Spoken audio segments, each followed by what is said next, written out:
আসসালামু আলাইকুম। শুনছেন সংবাদ শিরোনাম।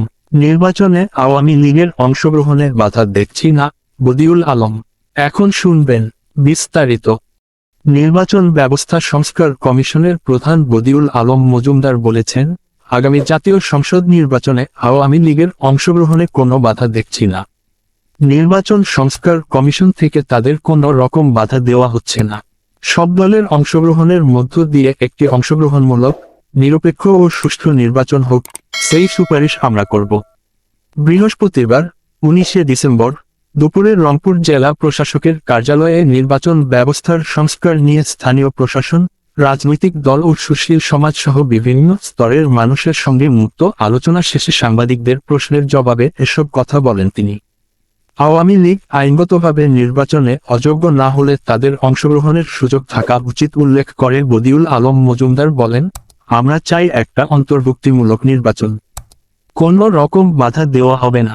আশা করি সব দলই নির্বাচনে অংশগ্রহণ করবে। অতীতে দলীয় সরকারের অধীনে নির্বাচন হওয়ায় নির্বাচন কমিশন নিরপেক্ষভাবে কাজ করতে পারেনি। তবে এবারের নির্বাচনে নির্বাচনী কর্মকর্তারা সব ধরনের প্রভাবমুক্ত থাকবেন, যে কারণে অবাধ, সুষ্ঠু ও নিরপেক্ষ নির্বাচন সম্ভব হবে। রাজনৈতিক দলসহ অংশজনের সঙ্গে আলাপ আলোচনা শেষে 31 ডিসেম্বরের মধ্যে প্রধান উপদেষ্টার কাছে সংস্কার প্রস্তাব পেশ করা হবে বলেও জানান কমিশনের প্রধান। তিনি বলেন, আমাদের কাছে হাজার হাজার প্রস্তাব এসেছে। এগুলো পর্যালোচনা করে আমরা সিদ্ধান্তে পৌঁছাব। নির্বাচনে কোনো ব্যক্তি অযোগ্য না হলে নির্বাচন করতে পারবেন, এমন সুযোগ সবার থাকা উচিত। বদিউল আলম আরও বলেন, ভোটার তালিকা সংশোধন, হালনাগাদ করা নির্বাচন কমিশনের দায়িত্ব। আমরা এসব বিষয়ে সুপারিশ করব। নির্বাচন কমিশন অবশ্যই নিরপেক্ষভাবে কাজ করতে পারবে।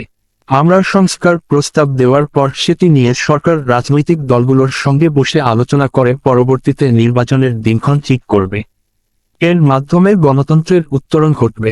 আলোচনা সভায় উপস্থিত ছিলেন জেলা প্রশাসক মোহাম্মদ রবিউল ফয়সাল, পুলিশ সুপার মোহাম্মদ শরীফ উদ্দিন ও জেলা দুর্নীতি প্রতিরোধ কমিটির সাধারণ সম্পাদক বেলাল হোসেন।